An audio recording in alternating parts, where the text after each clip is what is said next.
Guys, ఈ వీడియోలో మనం సైన్స్ ఇన్ ఎవ్రీడే లైఫ్కి సంబంధించి అంటే జనరల్ సైన్స్కి సంబంధించి కొన్ని ఇంపార్టెంట్ క్వశ్చన్స్ని ఎగ్జామ్లో రావడానికి ఛాన్స్ ఉన్నటువంటి క్వశ్చన్స్ అయితే డిస్కస్ చేద్దాం అనమాట. ఆల్రెడీ ఈ టాపిక్ పైన అయితే మనం కొన్ని క్వశ్చన్స్ అనేవి డిస్కస్ చేసాం. దాంట్లో భాగంగా కొన్ని ఇంపార్టెంట్ క్వశ్చన్స్ అనమాట. ఆ వీడియోస్లో డిస్కస్ చేయనటువంటి క్వశ్చన్స్ని ఇప్పుడు ఇక్కడ మనం డిస్కస్ అయితే చేద్దాం. సో ఇక్కడ ఫస్ట్ క్వశ్చన్ చూడండి.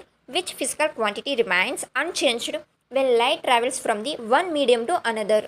తెలుగులో చూస్తే కాంతి ఒక మాధ్యమం నుండి మరొక మాధ్యమానికి, మాధ్యమం అని కూడా అంటారు తెలుగులో, లేదా యానకం అని కూడా అంటారనమాట. ఏదైనా ఉండొచ్చు మనకు అక్కడ పదం క్వశ్చన్లో.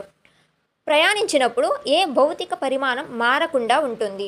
కాంతి అనేది ఒక యానకం నుండి ఇంకొక యానకంలోనికి ప్రయాణించినప్పుడు దాని యొక్క భౌతిక పరిమాణం అనేది మారకుండా ఉంటుంది అని అంటే ఆన్సర్ ఆవృత్తి, ఆప్షన్ సి, ఫ్రీక్వెన్సీ అనమాట. దీన్ని తెలుగులో పౌనపుణ్యం అని కూడా అంటారు, పౌనపుణ్యం అని పిలుస్తూ ఉంటారనమాట. ఇది అయితే చేంజ్ అనేది అయితే అవ్వదనమాట. ఇక్కడ మిగతా ఉన్నాయి కదా, తరంగ దైర్ఘ్యం అంటే వేవ్ లెంత్, యాప్లిట్యూడ్ అండ్ వేగం, ఈ మూడు కూడా చేంజ్ అయితే అవుతాయి. కానీ ఒక స్టేజ్ నుండి ఒక మీడియం నుండి ఇంకో మీడియంలోకి వెళ్ళినప్పుడు ఈ ఆవృత్తి అనేది మాత్రం, ఫ్రీక్వెన్సీ అనేది మాత్రం అయితే చేంజ్ అవ్వదనమాట. ఎందుకంటే ఇది కాంతి యొక్క మూలంపై ఆధారపడి ఉంటుంది. క్వశ్చన్ చూడండి. Which law explains the motion of the planets around the sun? సూర్యుని చుట్టూ గ్రహాల గమనాన్ని ఏ నియమం వివరిస్తుంది? మనందరికీ తెలిసిందే, సూర్యుడి చుట్టూ ఉన్నటువంటి గ్రహాలు అనేవి కూడా సూర్యుడి చుట్టూ అయితే తిరుగుతూ ఉంటాయి అన్నమాట. ఆ గమనాన్ని ఏ నియమం అనేది వివరిస్తుంది అని అంటే ఆన్సర్ వచ్చేసి ఆప్షన్ బి, కెప్లర్ నియమాలు, కెప్లర్ లాస్ అనేవి దీన్ని నియమిస్తాయన్నమాట. సూర్యుడి చుట్టూ రిమైనింగ్ ఉన్నటువంటి అన్ని గ్రహాలు కూడా, ప్లానెట్స్ అనేవి కూడా ఒక ఎలిప్టికల్ షేప్లో అయితే తిరుగుతూ ఉంటాయి కదా, దాన్ని ఏ నియమం చెప్తుందంటే కెప్లర్ నియమం అనేది అయితే చెప్తుందనమాట. అంతేకాకుండా మొదటి నియమం, కెప్లర్ యొక్క మొదటి నియమం, మొత్తంగా 3 నియమాలు అనేవి ఉంటాయి కెప్లర్. దాంట్లో మొదటి నియమం ఇది చెప్తుంది. మొదటిదా రెండవదాన్ని కూడా రావడానికి ఛాన్స్ ఉంటుంది కాబట్టి ఇది ఖగోళ శాస్త్రంలో అత్యంత ముఖ్యమైనదిగా అయితే భావిస్తారనమాట. చూడండి. Which instrument is used to measure atmospheric pressure?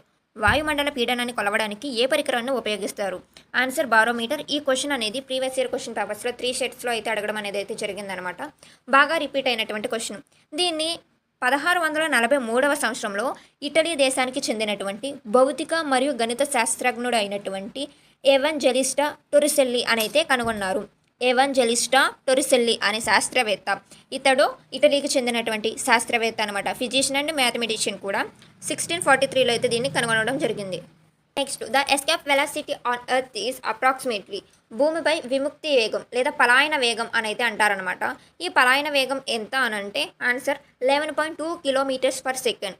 భూమి గురుత్వాకర్షణ శక్తికి అధిగమించి బయటకు వెళ్ళడానికి కనిష్ట వేగాన్ని అయితే ఈ పలాయన వేగం అంటారనమాట. ఫర్ ఎగ్జాంపుల్గా చూసుకుంటే ఆల్రెడీ మనం దీన్ని ఇంతకు ముందు ఫిజిక్స్ క్వశ్చన్స్ అనేవి ఎక్స్ప్లెయిన్ చేసినప్పుడు మీకు క్లియర్గా అర్థమయ్యేలా ఎక్స్ప్లెయిన్ చేయడం అనేది జరిగింది. పలాయన వేగం ఏంటి అని అంటే భూమికి అయస్కాంత శక్తి అనేది ఉంటుంది కదా, గురుత్వాకర్షణ శక్తి.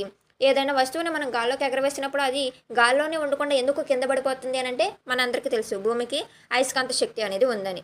ఒకవేళ మనం భూమి మీద నుండి పైకి పంపించినటువంటి వస్తువు కిందకి రాకుండా ఉండాలంటే దానికంటూ కొంత వేగంతో అయితే దాన్ని పైకి పంపించాలన్నమాట. ఆ వేగం ఏంటి అని అంటే 11.2 కిలోమీటర్స్ పర్ సెకండ్. సెకండ్కి 11.2 కిలోమీటర్స్ అనేది ప్రయాణించాలి. లైక్ ఇస్రో కానీ రాకెట్స్ని పంపిస్తుంటారు కదా, అవన్నీ కూడా ఈ పలాయన వేగాన్ని మించి అయితే పైకి ఎగురుతాయి. అందుకే అవి కింద పడిపోకుండా ఉంటాయి అన్నమాట. Which colour of the visible light has the shortest wave length? కనిపించే కాంతిలో అత్యల్ప తరంగ దైర్ఘ్యం కలిగినటువంటి కాంతి ఏది అని అంటే ఉదారంగు, వైలెట్ రంగు అనమాట.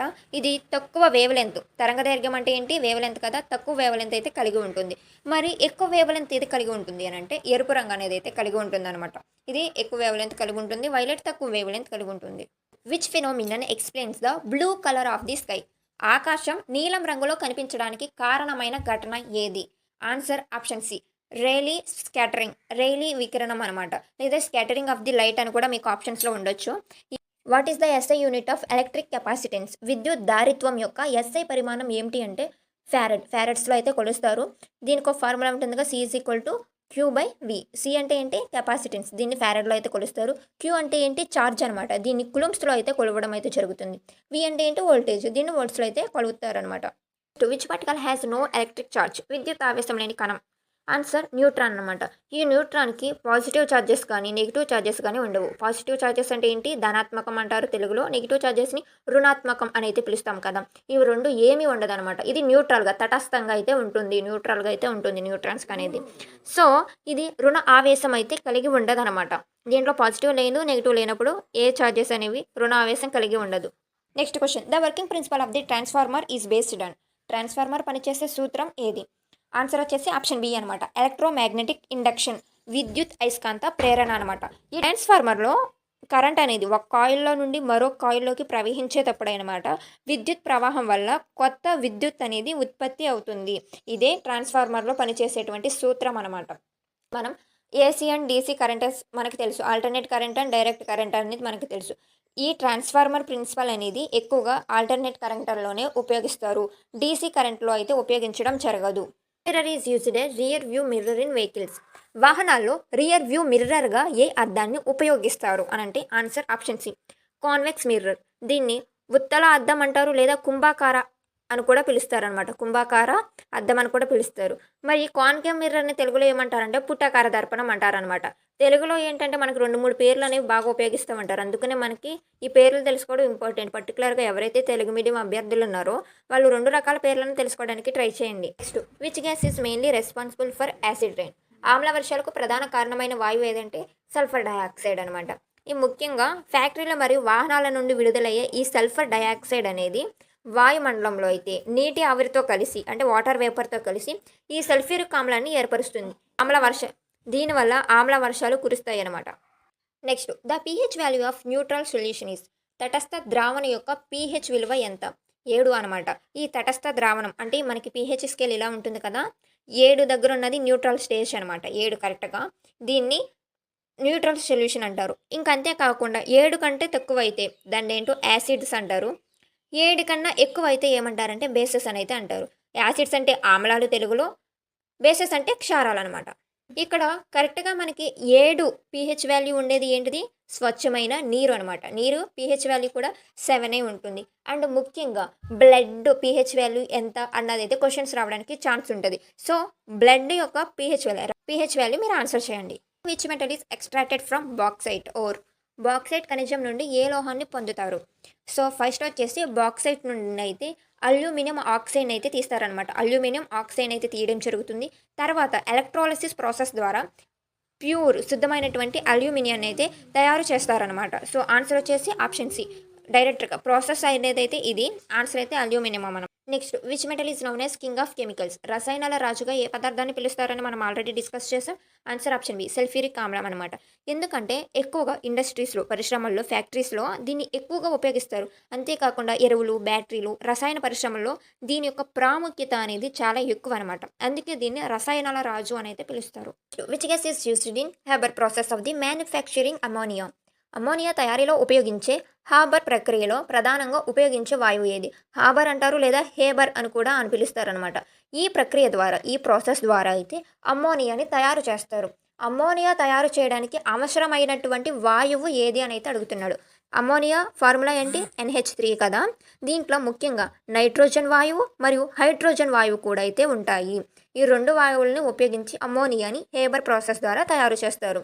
ఇక్కడ మనకి ఆప్షన్స్లో ఏమి ఇచ్చాడు? ఓన్లీ నైట్రోజన్ అని మాత్రం ఇచ్చాడు కాబట్టి దీన్ని సెలెక్ట్ చేయాలి. ముఖ్యంగా 1:3 రేషియోలో అయితే ఉపయోగించి నైట్రోజన్ని మరియు హైడ్రోజన్ని 1:3 రేషియోలో ఉపయోగించి చేస్తారనమాట అమోనియాని ఈ హేబర్ ప్రాసెస్ ద్వారా. Which vitamin is synthesised in the human skin by sunlight. సూర్యకాంతి ప్రభావంతో మన చర్మంతో తయారయ్యే విటమిన్ ఏది?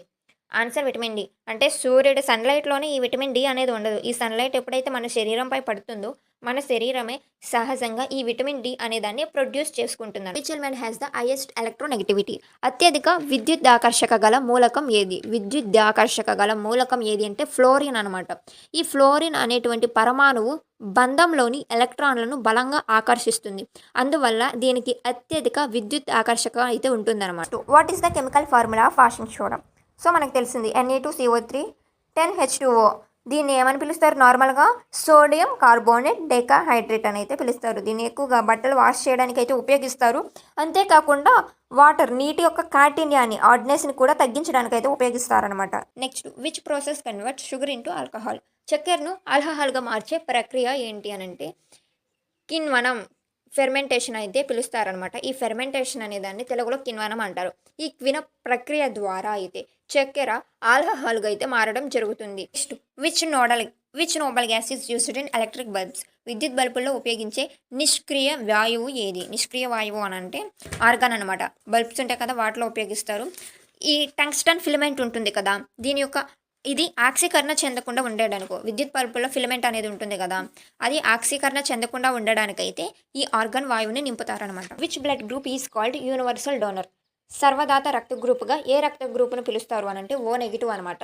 మరి అన్ని రకాలైనటువంటి బ్లడ్ గ్రూపుల్ని తీసుకునేటువంటి సర్వగ్రహీత ఎవరు? సర్వ రక్తగ్రహీత ఏ బ్లడ్ గ్రూపో ఆన్సర్ చేయండి.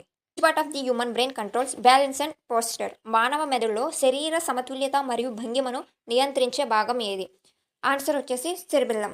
చిన్న మెదడు అని కూడా పిలుస్తారు దీన్ని. ఈ సెరిబెల్లం అనేది శరీర సమతుల్యతను, కండరాల కదలికలను నియంత్రిస్తుందన్నమాట. మనం నడిచే విధానాన్ని, పరిగెత్తే విధానం ఈ అన్ని చర్యలు కూడా దీంట్లో ముఖ్య పాత్ర పోషిస్తుంది.